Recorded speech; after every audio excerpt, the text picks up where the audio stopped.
오늘 말씀 8절에 있는 말씀을 보면 너희가 열매를 많이 맺으면이라는 말씀이 있습니다. 요한복음 15장에 있는 말씀은 포도나무에 관한 말씀이죠. 포도나무와 가지에 관한 말씀인데 너희는 가지를 말하고 예수님은 포도나무를 말씀하죠. 그런데 가지가 열매를 많이 맺는다고 하는 것은 나무와 붙어 있을 때이고, 지난주 7절에는 말씀을 보면 예수님이 내가 너희 안에 너희가 내 안에 거하면 무엇이든지 원하는 대로 구하라 그리하며 이루리라. 즉 나무와 가지의 관계처럼 예수님과 믿음의 사람의 관계가 잘 형성이 되었을 때에 원하는 것을 구하라 그러면 이룬다 그랬습니다. 바로 열매라고 하는 것은 오늘 본문에 나와 있는 말씀은 7절과 연관해서 본다면 기도의 열매라고 볼 수가 있습니다. 우리가 지난주에 보았던 것처럼 내가 예수님 안에 있고 예수님이 내 안에 있을 때에 무엇인지 구한다고 하는 것은 아무거나 구하는 것이 아니라 내가 무엇을 구해야 할지를 알고 구하는 것을 말한다 그랬습니다.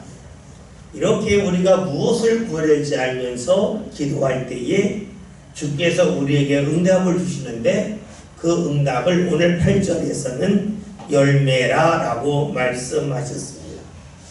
성경에서 열매가 나와 있는데 열매라고 하는 글자는 같지만 상황에 따라서는 우리의 행함이 열매로 나타날 때가 있고, 때로는 오늘 말씀처럼 기도의 응답이 열매로 나타날 때가 있습니다. 우리가 열매라고 할 때에 어떤 본문인에 따라서 그것이 행함이 될 수도 있고 믿음이 될 수도 있고 기도의 응답이 될 수도 있겠죠. 그러면 여러분 생각해 봅시다. 오늘 열매를 많이 맺는다고 하는 것은 기도의 열매를 말씀하고 있고, 이 기도의 열매라고 하는 것은 나무와 가지의 관계가 잘 형성되었을 때에 나타나는 겁니다. 그러면 우리가 주님과 관계를 바르게 맺는다고 하는 것은 무엇을 말할까요? 그것은요, 주님과의 관계는 주도권을 주님께 드리는 겁니다. 그럴 때 관계가 바르게 맺어지죠. 생각해 봅시다. 우리가 흔히 이제 구하는 열매나 꽃을 생각해 봅시다. 겨울에 열매 맺는 것도 있고, 봄에 열매를 맺는 것도 있고, 여름에 또 가을에 열매를 맺는 것이 있습니다. 그런데 어떤 사람이 겨울에 여름에 열매를 구한다면 우리는 뭐라 그러겠습니까? 지금 때가 아닙니다. 그 열매는 여름에 얻을 수 있습니다 라고 말할 겁니다. 그러면 이것을 우리가 진함으로 연결시켜 보면 하나님이 우리에게 주시는 열매로 다 때가 있다는 것이죠. 물론 하나님께서는 그 열매를 주실 때에 우리의 기대를 뛰어넘는, 우리의 상식을 뛰어넘는 방법으로 일하시죠. 우리가 잘 아는 여호수아에 있는 말씀을 보면 이스라엘이 전쟁을 할 때에 여호수아가 야알로 골짜기에서 외치지 않습니까? 해와 달아 멈춰야 때 멈췄단 말이죠. 그렇게 하나님이 역사하실 때도 있고, 모세가 바다 비틀었을 때에 하나님이 바다가 갈라지게 하시는 놀라운 은혜를 주실 때도 있습니다. 그러나 대부분의 은혜는 때에 맞춰서 하나님이 은혜를 허락하십니다. 이 때라고 하는 것을 이제 시간이지만 다른 걸로 봅시다. 공간과 분야로 볼 수가 있습니다. 하나님의 은혜가 무엇입니까? 겨울에 열매를 구하는 것이고, 여름에 열매를 구하는 겁니다. 이게 아주 당연한 것 같지만 우리가 요즘처럼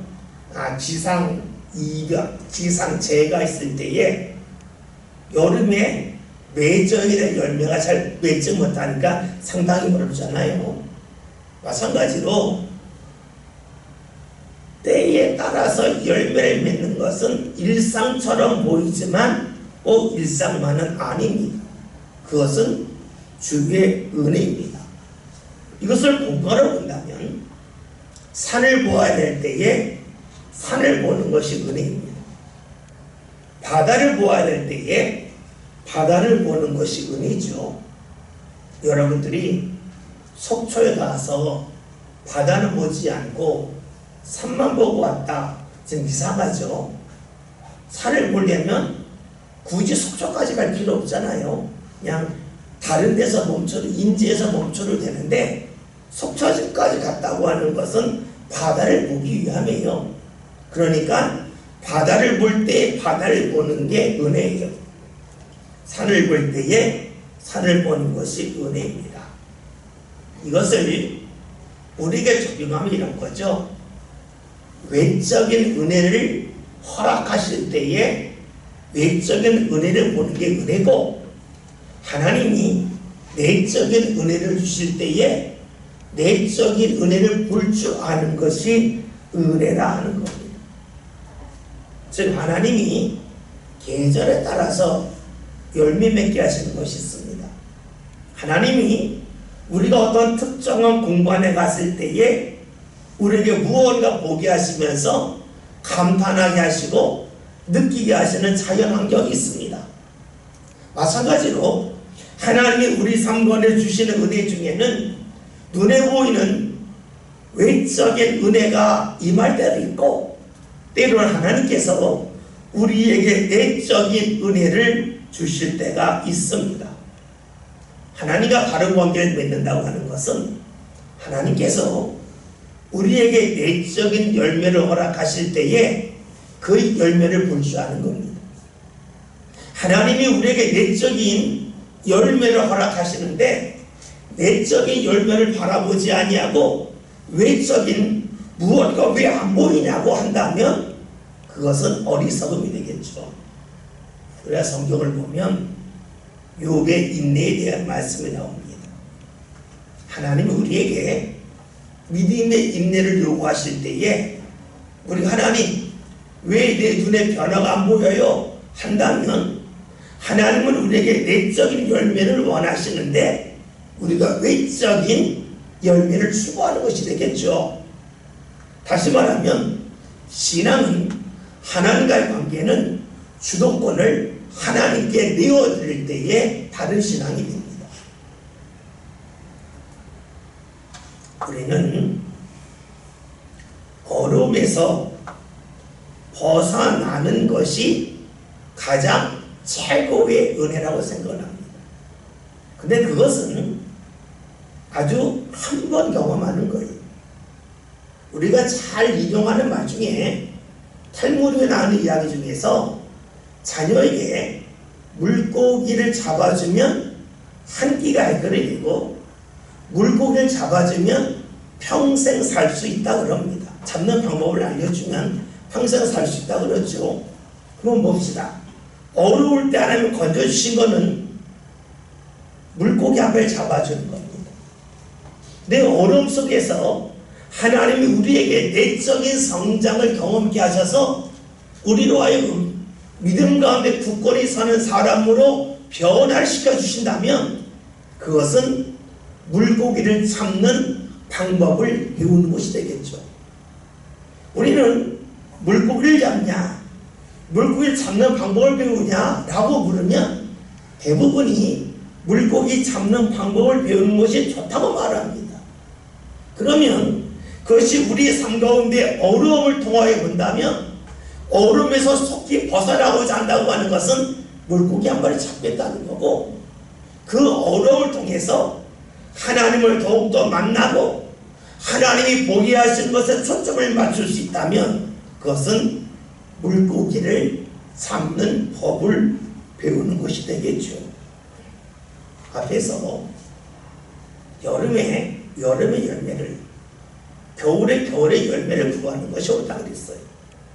산에 가서 산을 보고 바다에 가서 바다 보는 것이 옳다 그랬어요. 즉 보아야 보는 거죠. 하나님이 우리에게 내적인 성장을 원하실 때에 내적인 성장이 아니라 외적인 성장에 초점을 맞춘다면 그 사람은 겨울에 여름의 열매를 산에 가서 산이 안에 다른 것을 보는 사람이 되면 알겠죠.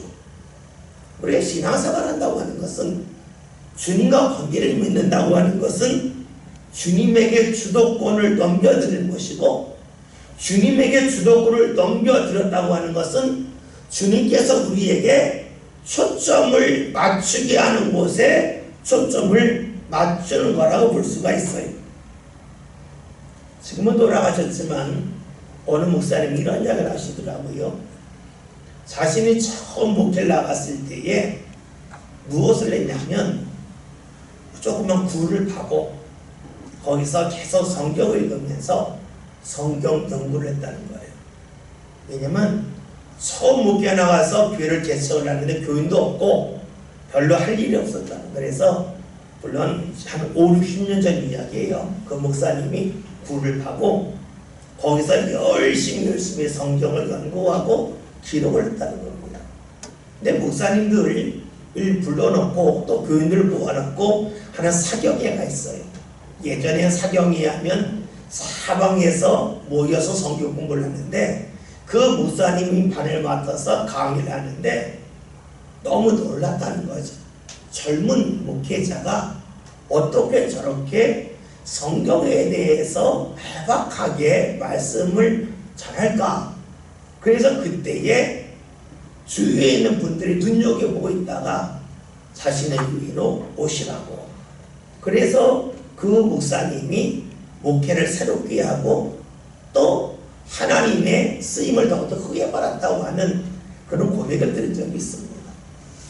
무엇을 말합니까? 하나님이 교인이 없다고 할 때에 한숨지라고 하는 것이 아니라 그때에 네가 할 것이다. 네가 기도해야 되고 네가 말씀을 봐야 된다 하는 것이죠. 그렇잖아요. 교인이 많으면 목회자가 교인들 따라다니게 바빠요. 무슨 지금은 그렇지 않지만 예전에는 각 가정에서 추도 예배 때도 목사님을 다 불렀어요. 1주기 때만 부르는 게 아니라 2주기, 3주기, 4주기 다 불렀다고요. 요즘은 1주기도 잘 부르지 않는데 예전에는 다 불렀어요. 그러니까 목회자가 교인이 조금만 있으면 집에 붙어 있을 시간이 없어요.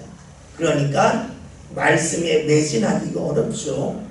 그런데 왜 교인이 없는 게 아니라 주님께서 이때는 나에게 공부하게 하시는구나, 연구하게 하시구나, 그렇게 보아야지 하나님 왜 저에게 안 주십니까? 라고 생각한다면 그것은 목회자이지만 주님에게 주도권을 넘긴 게 아니에요. 보아야 될 것을 보지 못한다고 볼 수가 있겠죠. 오늘 말씀에서 우리가 보아야 될 것은 하나님과 바른 관계를 맺었을 때의 열매를 하나님이 맺게 하신다는 거예요. 근데 문제는요, 하나님이 열매를 맺게 하시지만 그 열매를 우리가 못 볼 수 있다는 거예요. 겨울에 꽃이 피지만 우리가 그 꽃을 못 보고 지날 수도 있어요. 봄에 꽃이 피지만 그 꽃을 못 보고 지날 수도 있어요. 그런데 신앙의 사람은 어떤 사람입니까? 봄이 되는데 꽃이 안 보이네. 올해는 꽃이 안 폈구나. 왜 안 폈지? 올해는 꽃이 안 피는 해인가 보다 하고 넘기는 게 아니라는 거예요. 꽃이 안 핀 것이 아니라 내가 꽃을 못 봤구나, 어딘가 꽃이 있겠지 하는 것이 바로 신앙의 사람이에요. 열매가 없어요? 열매가 없네가 아니에요. 어디인가 열매가 있는데 내가 그 열매가 어딘지 모르는 거지, 이것이 신앙이에요. 다시 말하면 하나님께서 우리에게 보게 하시는 것이 있는데, 보게 하신 열매가 있는데 우리 그것을 발견하지 못했을 때에 열매가 없다고 생각하는 것이 아니라 어디인가 열매가 있는데 내가 그것을 못 찾고 있구나, 내가 발견하지 못했구나 하는 것을 생각하며 열매를 찾아가는 것이 신앙의 사람이에요. 열매라고 하는 것을 다른 말로 하면 하나님이 주시는 기쁨이요, 하나님의 은혜. 하나님의 은혜가 어디인가 있어요. 그러나 내가 못 찾을 뿐이에요. 근데 우리는 내 눈에 보이지 않으면 없다고 생각해요. 그래서 불평이 나와요. 그게 아니라는 거죠. 하나님은 때에 따라서 열매를 맺게 하시고 열매를 허락하셔요. 단지 내가 못 볼 뿐이에요. 못 보는 이유는 여러 가지가 있겠죠. 우리가 사도행전 9장이라는 말씀을 보면 바울이 예수를 만나고 눈이 멀었잖아요. 그리고 아나니아가 와서 그에게 안수기도 할 때에 성경을 읽는 말씀을 보면 그의 눈에서 비늘 같은 것이 벗겨졌다는 거예요. 쉽게 말하면 무언가 쉬어서 못 봤다는 거예요. 마찬가지로 우리도 무언가 쉬어서 주님이 주시는 은혜를 못 볼 수가 있어요. 마치 누가복음 24장에서 예수님이 부활하시고 예수님을 만난 제자들이 있는데 그 제자들이 엠마오로 내려가면서 예수님과 함께 오랫동안 이야기했음에도 불구하고 예수님인지 몰랐어요. 그러나 같이 떡을 떼고 나서에 비로소 예수님인 줄 알았어요. 없던 게 아니라 계셨는데 못 본 거예요. 주의 은혜가 그래요. 주님이 함께 하시는 기쁨이 그래요. 우리 삶 가운데 반드시 어디엔가 주의 기쁨이 있는데 그것을 찾고자 하는 것이 신앙의 사람이에요. 오늘 어제 보았던 새벽 기도에는 말씀대로 한다면 다윗이 골리앗과 싸우러 나갈 때에 새로운 무기가 있어야 골리앗과 싸워 이길 수 있다고 하는 것은 사울의 생각이에요. 하나님이 함께하는 주의 영이 임한 다윗의 생각은 그렇지 않아요. 새로운 무기가 없어도 하나님이 내게 주신 것을 가지고 잘 활용하면 골리앗 이길 수 있다는 거예요. 그렇죠. 우리 삶 가운데 주의 은혜는 있어요. 그것을 믿는 것이 신앙이에요. 그것을 찾는 게 신앙이에요. 내 눈에 안 보이는 거 없다는 것이 아니죠. 예수님 말씀하신 누가복음에 나와 있는 말씀대로 하면 마태복음에서는 좁은 문으로 들어가라 말씀하셨지만 누가복음이라는 말씀을 보고 예수님이 다른 곳에 설교할 때 말씀을 좁은 문으로 들어가기를 힘쓰라. 뭐예요? 주의 은혜를 찾고자 힘써라. 안 보인다고 해서 없는 게 아니라 있다는 거예요.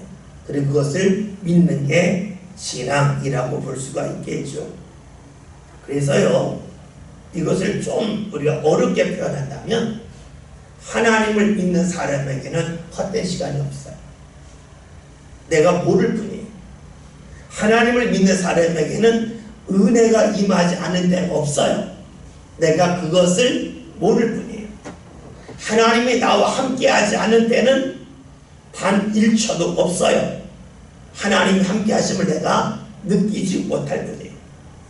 열매가 난 말씀드렸죠.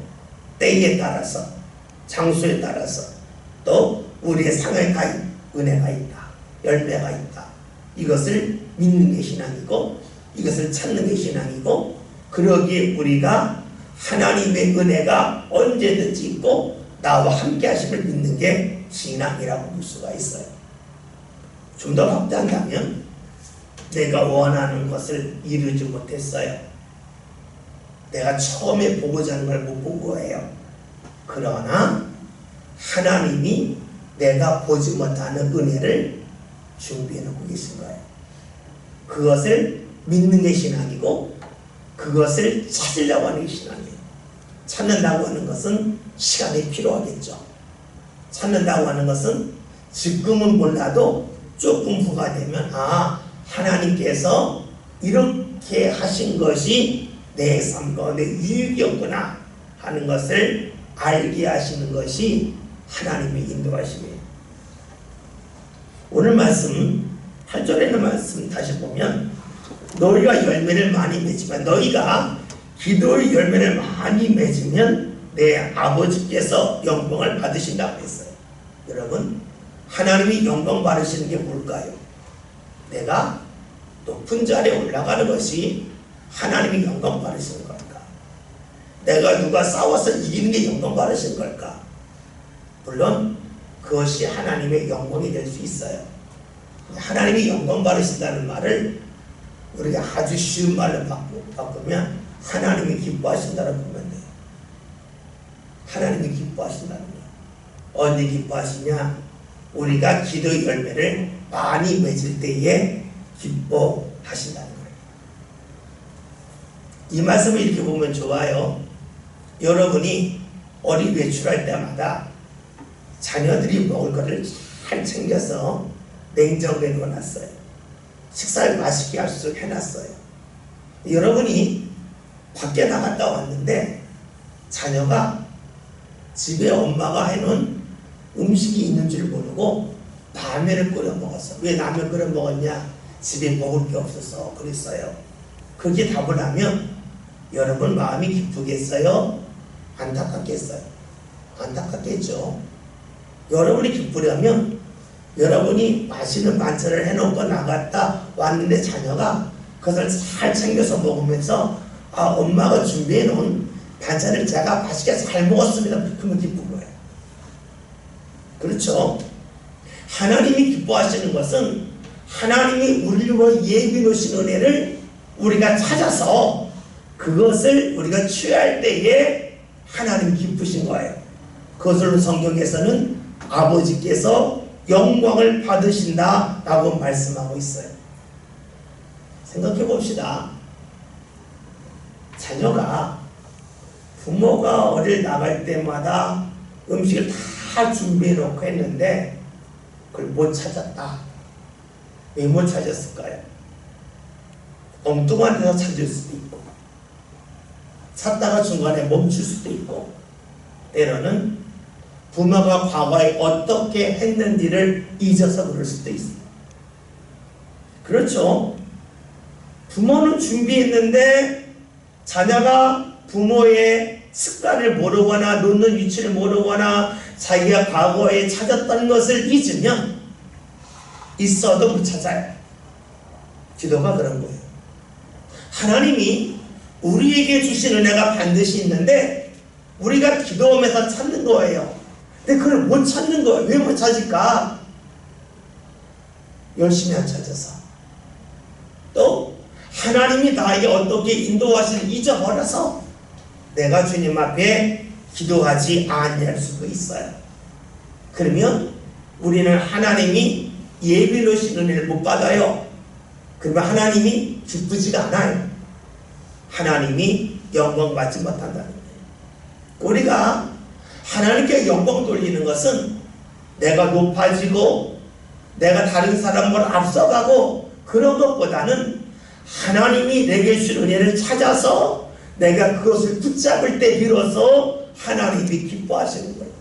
하나님이 영광 받으시는 거예요. 우리가 하나님의 영광의 도로 쓰임 받는다고 하는 것은 내가 세상에서 성공했다는 게 아니에요. 하나님이 내게 보게 하신 걸 보고 내가 붙잡게 하신 걸 붙잡을 때 비로소 하나님께서 영광을 받으신다라고 볼 수가 있습니다. 그래도 오늘 말씀을 보면 8절 너희가 열매를 많이 맺지만 너희가 기도해서 하나님의 풍성한 기도의 응답을 받으면 내 아버지께서 영광을 받으신다. 내 아버지께서 기뻐하시고 그 다음에 뭐예요? 너희들이 내 제자가 된다라고 말씀하셨어요. 제자가 된다고 하는 것은 예수님이 뭐라고 말씀하십니까? 너희가 나랑 같은 공간에 있어서 내 제자가 된다라고 말씀하시는 게 아니에요. 너희에게 기도 위에 응답이 넘칠 때에 비로소 너희가 하나님이 예비해 주신 은혜를 받아서 하나님을 기쁘게 할 때 비로소 너희는 내 제자가 된다라고 말씀하셨어요. 앞에서 예수님은 포도나무와 가지의 관계를 말씀하시면서 예수님과 제자의 관계를 말씀하셨어요. 그러니까 예수님의 제자가 된다고 하는 것은 예수님을 통해서 하나님 앞에 나가는 거예요. 예수님의 이름으로 기도해서 하나님 허락하시는 은혜를 받는 거예요. 즉 체험적으로 주님을 경험하는 사람이 예수님의 제자라는 거예요. 예수님이 하신 일을 보았기 때문에, 들었기 때문에 제자가 아니라는 거예요. 그것은 외적인 것을 가져오는 거예요. 진짜 제자는 예수님을 통해서 본인이 체험적으로 직접적인 삶의 변화를 경험하는 거라고 말씀하고 있어요. 신앙은요, 보는 것도 중요해요.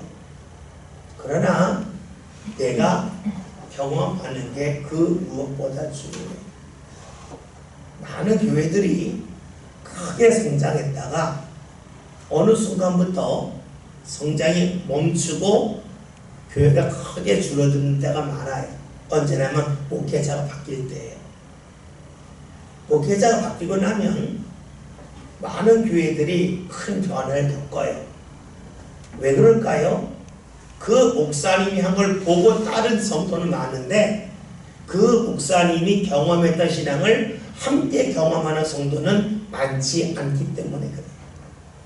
그래서 우리가 어떤 외적인 능력을 통해서 하나님의 살아계심을 증언하는 것도 중요하겠지만 더 중요한 것은 교인들이 하나님을 경험할 수 있는 길이 삶 가운데 많아지는 것이돼요. 여러분 아시는 대로 세계에서 가장 크다고 여의도 순복음교회가 주은기 목사님이 은퇴하시고 돌아가신 다음에 크게 줄었어요. 왜 줄까요? 그 목사님의 능력을 보고 하나님이 살아계셔 라고 했는데 그거는 언젠가는 볼 수 없는 거예요. 중요한 것은 본인이 경험하는 거예요. 본인이 경험되지 않고 보는 것은 언젠가는 다 사라지게 되어져 있어요. 그리고 그 목사님이 가령 영원히 산다 할지라도 자신이 그 동네에 영원히 산다는 보장은 어떻게 해요? 그러니까 신앙은 보는 것을 통해서 성장할 수 있지만 진짜 성장은 내가 경험하는 거예요. 내가 기도함을 통해서 하나님이 보게 하시는 것을 보고 하나님이 원하시는 은혜가 있음을 내가 알고 찾아갈 때에 비로소 그 사람의 신앙이 온전히 섰다고 볼 수가 있어요. 우리가 자녀들이 크면 경제적인 독립을 하기를 원하잖아요. 자녀가 컸는데 부모한테 경제적으로 의지하면 그 자녀가 부모를 지고 가기는 어렵겠죠. 마찬가지로 자녀가 신앙으로 독립하는 게 상당히 중요해요. 신앙으로 독립한다고 하는 것은 자녀가 예배를 부모가 간섭하지 않아도 예배할 수가 있고 기도할 수가 있고 하나님 앞에 바른 예물을 드릴 수가 있고 이것이 의외로 어렵다는 그래서 우리가 신앙생활 할 때의 신앙의 독립 이것을 놓고 반드시 기도할 필요가 있을 거야. 왜냐? 언젠가는 내가 떠날 거고 자녀들은 나 없이 신앙생활 할 때 올 거예요. 그러니까 신앙의 독립을 하게끔 하는 것이 중요하고 이 신앙의 독립은 자녀의 기도가 있을 때 가능함을 우리는 알아요. 이렇게 본다면 우리가 이제 과거에는 학생들도 청년들도 함께해서 기도했던 거 아니에요. 어느 순간부터 학생들, 청년들이 잘 기도하라 하나요? 무엇을 말하냐면 그들이 신앙으로 독립하기가 점점 힘들어진다는 거예요. 나이 드신 목사님들 만나보면 이런 얘기를 간혹 하세요. 우리나라에 성령의 불이 꺼졌어. 그런 얘기를 간혹 좀 하세요. 예전에 모여서 막 집회하고 물론 그때는 어려우니까 더 구했죠. 근데 이제 그런 불이 꺼졌다는 거예요. 근데 이 불이 꺼진 게 얼마나 위험하냐면 여러분 아시겠지만 지금 유럽은요 큰 교회들이 문을 엄청나게 많이 닫아요. 20-30% 정도가 문을 닫았어요. 문을 왜 닫냐? 교회가 유지가 안 돼서. 교회에 나오시는 분들이 나이 많으신 분들만 나오는데 20, 30명 나오는 거예요. 그러니까 교회를 유지 보수할 수가 없는 거예요. 그러니까 교회를 계속해서 파는데 때로는 술집에 팔고 때로는 박물관에 팔고 때로는 무슬림들, 왜냐면 그 유럽에는 그 아랍계 사람들이 많이 가고 있거든요. 무슬림 사원에 팔리고 그런 일이 엄청나게 많이 나타나고 있어요. 그게 왜 그럴까요? 신앙의 독립이 나타나지 않았고 어느 순간부터 기도하는 것에 대해서 멀리하는 그 모습이 있기 때문이라고 볼 수가 있겠죠. 9절에는 말씀 다 같이 봅니다. 아버지께서 나를 사랑하신 것 같이 나도 너희를 사랑하였으니 나의 사랑을 거하라. 아멘. 우리가 이 말씀을 그냥 글자로 보면 아무렇지도 않겠지만 좀 구체적으로 보면 예수님의 마음을 알 수가 있어요. 하나님이 예수님을 세상에 보내셨어요. 좋은 자리에서 힘든 자리를 보내셨어요. 그리고 예수님이 십자가에 달려 죽을 걸 아셔요. 그러면 하나님이 예수님을 힘든 자리에 보냈는데 그것을 사랑이라고 말할 수가 있을까? 대부분은 안 좋은 자리로 보내면 미워한다고 생각을 해요. 그런데 예수님은 하나님이 자신을 사랑하신다고 고백을 해요. 이것이 쉬운 게 아니에요. 왜냐? 오늘 말씀 하나님이 예수님을 사랑하신 것처럼 예수님도 믿음의 사람을 사랑하신다는 거예요. 그럼 그 사랑의 방법이 어떻겠어요? 하나님이 예수님을 사랑하신 방법으로 예수님도 사랑하실 거 아니겠어요? 우리 사랑하면 힘든 자리에 있는 사람을 좋은 자리에 보내는 거예요. 어려운 자리에 있는 사람을 편한 자리에 보내는 것을 생각을 해요. 근데 정반대란 말이에요. 그래서 우리는 오늘 말씀을 대하면서 좀 불편합니다. 왜냐? 사랑은 편한 자리로 가는 것이 아니기 때문에 그래요. 왜 그럴까요? 그 이유는 편한 자리에 가면 몸은 편해요. 내 어려움의 자리에 있다고 하는 것은 몸은 불편하지만 더 큰 기쁨을 얻을 수 있다는 데 있어요. 우리가 예전에 방송을 보면 장동동 목사님 많이 나오셨는데 그 목사님이 했던 이야기 중에 기억나는 게 이거가 있어요. 여러분 혼자서 좋을 일이 얼마나 있어요? 여러분 자신 때문에 웃을 일이 몇 번 있습니까? 별로 없죠. 우리가 웃는 거는요 나 때문에 웃는 적 별로 없어요. 머리 바꾸고 나서 화장하고 나서 좋다, 새 옷 입고 좋다, 얼마나 웃겠어요. 우리의 기쁨은요 대부분요 다른 사람을 통해서 와요. 다른 사람의 모습을 보고 기뻐해요. 그런데 다른 사람이 아름다운 모습을 지녔기 때문에 우리가 기쁠 수도 있지만 나를 통해서 힘든 사람이 일어날 때에 우리는 더 기뻐요. 그런데 힘든 사람을 일으키는 것은 내가 힘들어야 가능해요.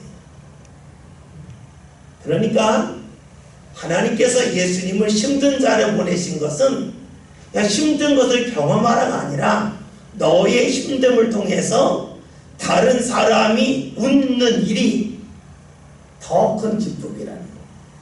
그 기쁨을 너도 맛보기를 원한다 하는 것이 하나님의 마음이고 이를 예수님이 아셨기 때문에 하나님이 자신을 어려움의 자리에 보냈지만 이 어려움의 자리를 통해서 더 큰 기쁨을 주시고자 하시는 아는 거예요.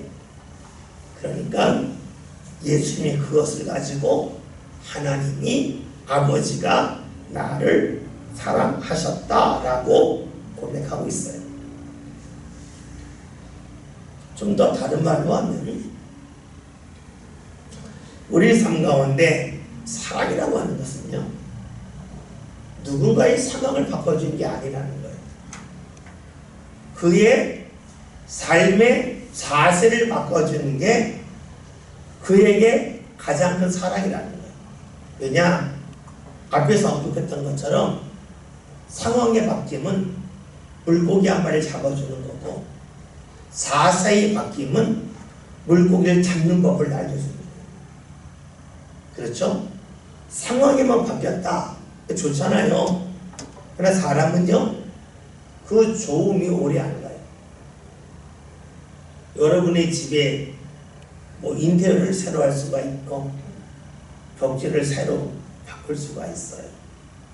그거 3, 4년 지나면은요, 좀 우울해져.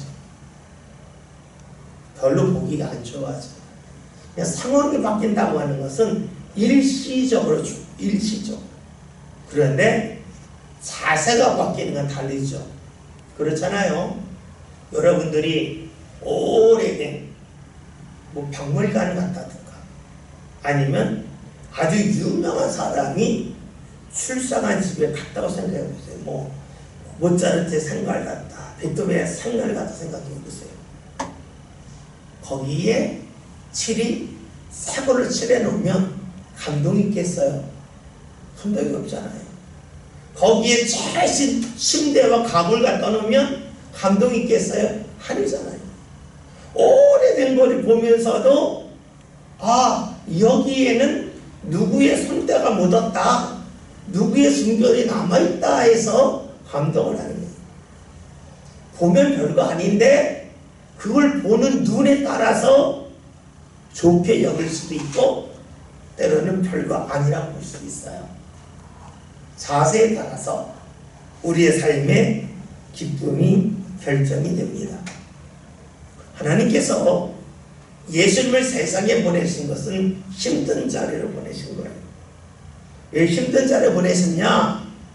하나님께서 누리시는 기쁨을 예수님도 보기를 원하셨기 때문에 그래요. 만약에 여러분이 자녀들에게 산에 올라가자 하면, 산에 올라가기 힘든데 꼭 가야 됩니까? 불평할 수가 있는데, 왜 데리고 가냐? 저 산에 가면 여기서 볼 수 없는 어떤 비경이 있다라고 하면 여러분이 가자 그러겠죠. 힘들지만 거기 가면 보는 거예요. 거기 가자고 하는 게 사랑이에요. 하나님이 예수님을 사랑하신 것은 바로 그런 것이에요. 높은 산에 올라가는 고통과 어려움이 있지만 거기서 보게 하신 게 있어요. 마찬가지로 예수님께서 우리를 사랑하신 방법도 그러하다는 거예요. 우리는 주님의 사랑을 받는 것이 그냥 상을 바꿔주는 거라 생각을 해요. 근데 그것이 아니라는 거예요. 주님께서는 우리로 하여금 보지 못했던 것을 보게끔 하세요. 근데 그러려면 높은 산에 올라가는 어른이 필요해요. 그것을 마다하지 말아야 돼요. 왜 우리가 예배할까요? 왜 우리가 기도할까요? 왜 우리가 기도할 때 부르짖어 기도할까요? 그 이유도 여기 있다고 볼 수가 있어요. 바로 나로 하여금 주님이 원하시는 것을 보고 그 방향으로 가기를 원하시기 때문이라고 볼 수가 있겠죠. 그래야 사랑은 상황의 변화에 초점을 맞추면 안 돼요. 만약에 그러하다면 우리는 부자가 되면 돼요. 자녀들에게 돈을 주면서 옷 사입어, 그리고 어리돌라가 상황을 계속 바꿔주면 돼요. 근데 그것은 사랑이라고 말하기 어렵겠죠. 예수님은 제자들이 예수님의 사랑 안에 거하기를 원해요. 다시 말하면 예수님이 포도나무요, 제자들이 가짐을 통해서 계속해서 관계를 맺으면서 주님이 원하시는 것을 보는 그러한 사람이 되기를 원하십니다. 그럴 때에 우리 삶은 내가 원하는 것을 꼭 얻어야만 한다고 하는 내 중심적인 자리에서 벗어나요. 여러분, 사람이 자기중심적인 것은 좋을 때도 있지만 굉장히 허황될 때도 많습니다. 왜냐하면 사람은 자기가 보고 싶은 것만 보기 때문에 그래요. 사람을 대할 때도 저 사람이 나한테 뭔가 해주기를 원하는 그런 마음 갖고 허황된 이야기 할 때가 있어요. 어떤 목사님 이런 이야기 하시더라고요. 자기 교회에서 어떤 큰 공사가 있었대요. 철거 공사가 있었대요. 근데 입찰하러 온 사람이 와서 이야기하더래요. 목사님 어느 학교에 나오셨죠? 예, 했더니 그 학교에 내 친구 누구 있었죠? 예, 제가 그 친구 잘 알아요. 그러면서 자기 입찰에 자기를 넣어달라는 식으로 부탁을 했다는 거예요. 그래서 너무 허황되다는 거죠. 사람이 욕심이 들어가면 어떤 하나의 끈이 대단한 끈이라고 착각을 해요. 근데 우리가 주님을 의지할 때마다 그런 끈에 매달리지 않아요. 허황되지 않아요. 내 것이 꼭 이루어졌다고 하는 그러한 생각에서 벗어날 수가 있겠죠. 10절에 있는 말씀을 함께 봅니다. 내가 아버지의 계명을 지켜 내 사랑 안에 거하는 것 같이 너희도 내 계명을 지키면 내 사랑 안에 거하리라. 아멘. 지금 예수님은요, 하나님이 예수님을 사랑하셨는데 그 사랑을 잘 느낄 수 있는 방법에 관해 말씀하세요. 다른 말로 하면 제가 이전에만 목회장에 글을 쓴 거를 기억하는데요. 경복궁에 가면 근정전이 있어요. 왕이 진무하던 곳이 있어요. 이 근정전을 볼 때 어디서 봐야 되냐면요. 근정전을 정면을 약간 오른쪽 45도 가서 근정전을 보잖아요. 그러면 근정전이 있고 이 앞에 두 봉우리 이렇게 보여요. 그래서 이 봉우리 사이 너무 이뻐요. 여러분들이 경복궁 같은 데 가면 그 입장권 있죠, 입장권 사진을 보면 거기서 찍었어요. 정면에서 찍지 않고 40도 치면 딱 찍었는데 이 근정전이 있고 옆에 봉우리가 두 개 딱 있어요. 정말 예뻐요. 거기서 보면 예쁜데 다른 데서 보면 그다지 예쁜지 몰라요. 무엇을 말하냐면요, 무엇이든지 가장 예쁜 자리가 있어요. 그 탤런트 김혜자 씨가 있잖아요. 이 김혜자 씨의 특징이 뭐냐, 그분은요, 여러분 이걸 토크쇼 같은 거 보면 잘 아시겠지만 그 대부분이 그 아나운서 MC가 우리가 화면을 볼 때 오른쪽에 있고 게스트가 왼쪽에 있거나 그래요. 그런데 김혜자 씨는 꼭 거꾸로 써요. 왜 그러냐면 자기 얼굴이 이쪽에서 보면 이쪽으로 예쁘대요. 자기가 봤더니 그래서 자기는 예쁘게 나오고 싶어서 꼭 그쪽에 많이 나와요. 그러면 배우로서의 자존심이 있겠죠. 가장 예쁜 모습을 보이고 싶잖아요. 그래요. 무엇이든지요, 예쁜 자리가 있고요, 멋있는 자리가 있어요. 마찬가지예요. 하나님의 사랑도요, 가장 크게 느낄 수 있을 때가 있어요. 그게 언젠가 주님이 말씀하시는 거예요. 계명을 지킬 때에 비로소 하나님의 사랑을 가장 크게 느낄 수 있다는 것이에요. 계명이 뭐예요? 하나님의 말씀이에요. 하나님의 말씀이 뭐예요? 가야 할 때 가고 멈출 때 멈추라는 거죠. 발걸음이 가야 할 때 가고 손이 가야 할 때 가고 또 멈출 때 멈춰라. 어떤 생각도 할 때 하고 멈출 때 멈추라. 그게 계명이잖아요. 해야 할 거 하지 말아야 할 거. 그런데 그것을 할 때 비로소 하나님의 자신을 사랑하시는 것을 가장 강력하게 느낄 수 있다는 것이에요. 우리가 이런 말씀을 들을 때에 이런 질문하는 분들이 있어요. 저 말씀 지켰는데요, 하나님이 사랑하시는 줄 모르겠어요. 예, 맞아요. 우리는요, 말씀을 지켰다고 해서 하나님의 사랑을 바로 느끼지 못해요. 왜 그럴까요? 오늘 뭐 축구한다고 그러죠. 우리나라 프로축구 팀하고 손흥민 선수님 토트넘하고 이게 축구한다고 그러잖아요. 축구할 때 선수가 슛을 했어요. 그리고 골이 됐어요. 근데 슛하는 순간 그게 골은 아니에요. 슛한 공이 날아가는 시간이 있어요. 그것이 때로는요 아주 길 수도 있고 짧을 수도 있어요. 슛했다고 해서 들어가는 건 아니에요. 슛하고 나서 시간이 지나야 들어가요. 때로는요 슛을 했는데 이 농골처럼 보여요. 그런데 때로는요 그것이 상대편 선수를 맞고 굴절이해서 들어갈 때도 있어요. 그러니까 우리가 하나님의 말씀을 지킨다는 것은 하나님의 사랑을 경험하는 것인데, 내가 지킨 것과 경험한 것을 느끼기까지는 시간적인 차이가 늘 있어요. 근데 많은 이들이 이런 시간적인 차이에 대하여서 생각하지 아니할 때가 상당히 많습니다. 예수님이 요한복음을 보면 맨 마지막에 다 이루었다 하셨어요. 뭘 다 이루셨어요? 하나님께서 다 이루셨죠. 그러나 예수님이 그 말씀하셔서 다 이루신 건 아니에요. 그 말씀하셔서 돌아가시고 3일 지나고 나서 이루어졌어요. 그러니까 시간적인 차이가 늘 있다는 것이지요. 그래서 우리가 말씀을 지킨다, 계명을 지킨다라고 할 때에는 우리가 생각해야 될 것이, 우리가 말씀을 지킴을 통해서 하나님께서 우리에게 사랑으로 무언가 변화를 주신 것을 느끼게 하시는데, 가장 적절할 때에 느끼게 하신다는 거예요.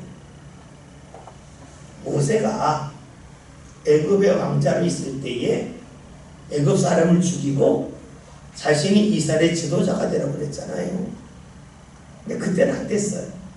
그러나 40년이 지나서 그가 80세가 되어서 아무런 힘이 없을 때에 하나님은 그를 이스라엘의 지도자로 세워주셨어요. 우리는 이 말씀을 보면서 알 수가 있죠. 만약에 모세가 40세에 애굽의 왕자로서 이스라엘 끌고 나왔으면 사람들이 그럴 거예요. 하나님은 힘 있는 사람과 함께 하시지, 나처럼 힘 없는 사람한테 하나님 뭐 하시겠어? 이렇게 우리가 약간 빈정될 수도 있어요. 하나님은 아주 힘없는 모세를 통해서 이스라엘을 이끌어내셨어요. 그러니까 사람들이 하나님이 너와 함께 한다 그럴 때에 난 모세보다 젊은데 이런 건 같지 않겠어요? 하나님은 가장 적절할 때에 하나님의 역사를 분명하게 느끼게 하신다라고 볼 수가 있어요. 믿음의 사람들은요, 예수님의 말씀을 지킴을 통해서 주의 말씀이 옳음을 알게 돼요. 우리가 자주 인용하는 말씀 중에 마가복음 11장에는 말씀을 보면 예수님이 예루살렘에 들어가시기 전에 제자들에게 사람들이 한 번도 타보지 않는 다윗을 끌고 오라 그래요. 그리고 주인이 왜 끌고 가냐 그러면 주께서 쓰시겠다라고 말하라 그래요. 도덕주의예요. 묻자고 가져오면. 그런데 제자들이 그 말씀대로 했는데 되더라는 거예요. 그 말씀대로만 잘못하면 옥에 갇힐 수도 있고 엉뚱한 누명 쓸 수도 있어요. 그런데 되더라는 거예요. 이것은 무엇을 말할까요? 우리가 주의 말씀을 지킴을 통해서 주의 말씀에 때로는 내 생각과 내 계획과 다르지만 주님의 말씀을 따랐더니 안 될 줄 알았는데 되더라는 거예요. 안 될 줄 됐는데 되더라는 말씀은 다른 말로 하면 나쁠 줄 알았는데 나쁘지 않더라는 것입니다. 그래서 우리에게 필요한 것은 내가 볼 때에 힘들고 나쁜 자를 할지라도 거기서 하나님을 인정하고 하나님께 감사하는 거예요. 그게 뭐예요? 범사에 감사하잖아요. 내가 판단하는 것이 다 옳다면 범사에 감사할 수 없어요. 내가 볼 때 아닌 건 아니잖아요. 그런데 내 판단이 틀려요.